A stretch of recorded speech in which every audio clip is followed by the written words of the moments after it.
Hello everyone, and welcome to the Narcissistic Abuse Recovery Care Network. I'm Dean, the host of the N.A.R.C.N Network and also the host of the Unmasking the Narcissist channel. Today I'm going to be presenting to you episode 141 on the N.A.R.C.N Network, and the title of episode 141 is the Narcissist Manipulation Traits. So what we're going to be doing here is we're just going to be addressing 5 of the narcissist's most common manipulation traits, just to talk about them and to give you guys an idea of what those things actually are, if you're not already aware of what they are. If you've been studying narcissism for some time, or you suspect you have a narcissist in your life, or you've just gone and looked up anything on narcissism, you may be aware of what these traits are already, or you may just automatically be aware of what they are from dealing with a narcissist. But we're going to go into them just to give you guys an idea, or just briefly discuss what these traits particularly are. So, number 1, criticality. Criticality, or being critical of others as far as narcissists go, is a really high level trait that they employ. They love to talk improperly or negatively about other individuals. They love to talk improperly or negatively about you when you're not there too. You just don't know it unless people around you make you aware of the fact that the narcissist is actually talking negatively about you when you're not present. Narcissists love to be critical of everyone. This is part of their thing that they use to gain control over other people, to control other individuals that are around them, to control how you think, to control how other individuals around them think about you if they're being critical about you with other people. So criticality is like one of the high issues there, and high manipulation traits that the narcissist uses. Deflecting responsibility. Narcissists love to not take the blame for anything. When you do catch a narcissist taking the blame for something, you can be pretty sure that they're probably feigning taking responsibility for that, or they're giving partial recognition to the blame. But they'll often go, oh, well, I did this, but it's because of this other person, because of whatever. They will deflect responsibility and blame to anyone else that they can, other than being directly responsible for something they particularly do. They love to make somebody else be the reason why they did something or whatever, or even you saying to you, well, the reason this happened to you or whatever, the reason I cheated on you is because you did this or whatever. That's a bunch of bullshit. The reason they cheated on you is because they're inherently untrustworthy and unloyal in the first place due to their mental states, and they just can't be trusted in these particular ways. You can't trust 99% of narcissists because they are just feigning the things that they do in front of most people, and this is why. But they love to lie and deflect responsibility to others because they cannot assume responsibility themselves in any effective manner. Playing the victim. Narcissists love to play the victim. They use your sympathy as being a victim as fuel, but they also use your capacity to give or show sympathy to them, and they use that as a good gauge to see what levels of things they can get away with you if they're doing things of this nature. If you're very sympathetic to them, or you're very sympathetic to their plight, if they have problems going on, like I've had instances with narcissists where they've explained to me, whatever's going on in their life, or something, they're having trouble with somebody at work, they're having trouble with another person that they're dealing with, and if you're an empathic person, you'll be very sympathetic and empathic towards them because that's the way that you are. Narcissists will use that sympathy and that empathy against you to gain something off you, to gain your attention, to gain fuel off you, to do whatever. They love to play the victim. It is a thing that they do. Number 4. They use guilty reverse psychology and/or guilt. The narcissist loves to make you feel guilty about something that you did. One of my narcissists, actually my narcissist from 2011 to 2016, used to do this with me quite often. I'll give you a quick example. I would be making plans to spend time with one of my daughters, who was from another mother. And when I would make plans to see my daughter, I would have I would have set up a plan on a Saturday to spend the day with her or whatever. When that Saturday came, my narcissist would have been very well aware that I was spending time that day with my daughter.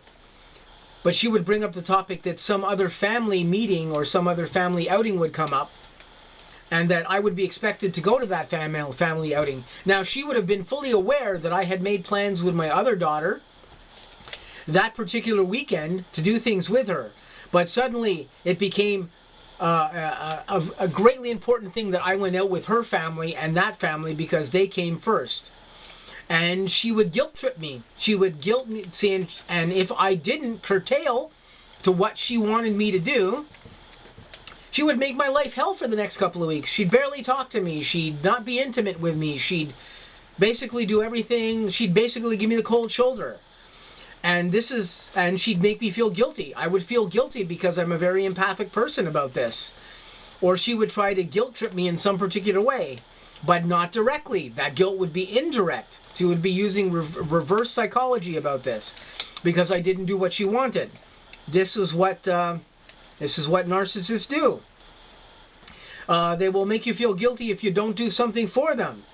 They will make you feel guilty if you're not siding with them in an argument, or if you feel that they're wrong and what they're doing is incorrect, and you can't stand on their side. They'll make you feel guilty about that.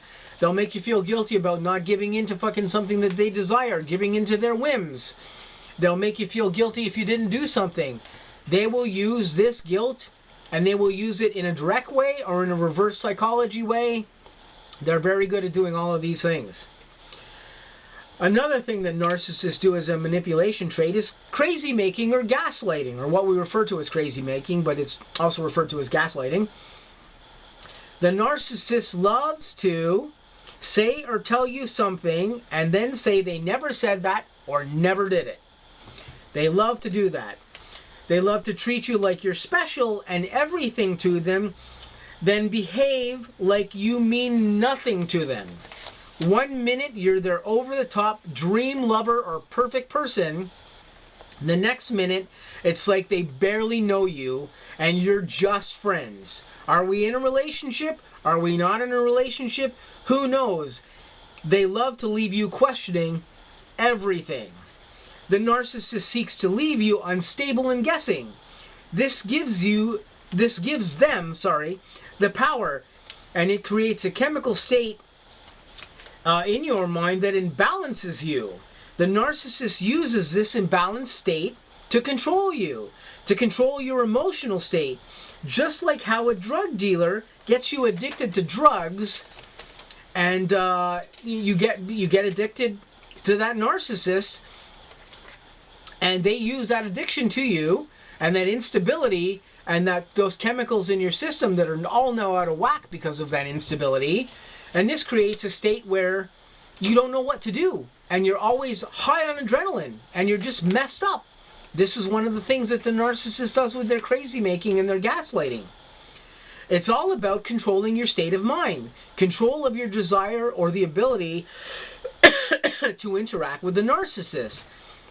They let you interact with them, then they withdraw that interaction, leaving you craving that attention from them. This is manipulation, and all just a game to them. A game of control that feeds their needs and desires. A game of manipulation and control to no good end. And not long as you allow this, and as long as you allow this control of you to continue, there's going to be no resolution in sight with the narcissist. You have to detach from them. You have to get away. You have to not allow them to use these manipulation traits upon you.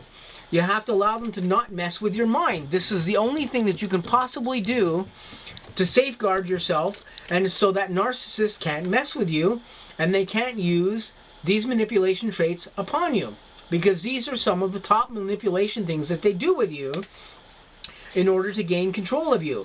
It's sad because when we go through the grooming period with a narcissist and what they are doing with us, it creates like I was saying just earlier in this discussion, it creates a chemical state within us where we're always on edge. We don't know what's coming next. We don't know if the narcissist is going to be nice to us, if they're going to hate us, if they're going to detach from us, if they're going to, you know, not continue their relationship with us.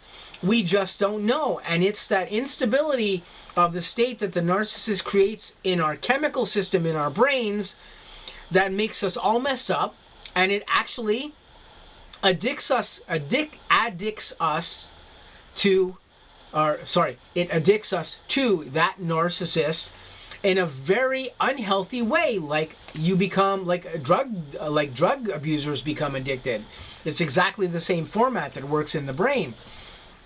And this causes us to become very unstable, and we don't know what to do. We don't know how to behave with this narcissist. We don't want to upset the narcissist. We don't want to piss them off. But we at the same time don't want to be taken advantage of. But if we've fallen in love with this perfect vision we have of the narcissist, now we're suddenly in love with this person who's treating us like complete bullshit and crap. And we don't know what to do. We want to get away from this insane behavior, but at the same time we're addicted to the narcissist, and we're addicted to that attention that the narcissist has created in us. It's a whole messed up situation, and narcissists are incredible at using all these manipulation things to cause all these things to happen with us. It's actually amazing and tragic at the same time. But this is what goes on when you're dealing with a narcissist, and this is what goes on when they're manipulating you in these ways. So this has been episode 141. These are just the ideas I wanted to talk about in this particular episode. I'm going to say to you guys, I hope you guys stay tuned for some other content coming up on the N.A.R.C.N network. I'm going to have plenty of stuff coming up on the N.A.R.C.N channel and on the Unmasking the Narcissist channel. And I hope you guys stay tuned for that. Other than that, I just want to say I hope you guys have a great day, and I'm going to catch you really soon.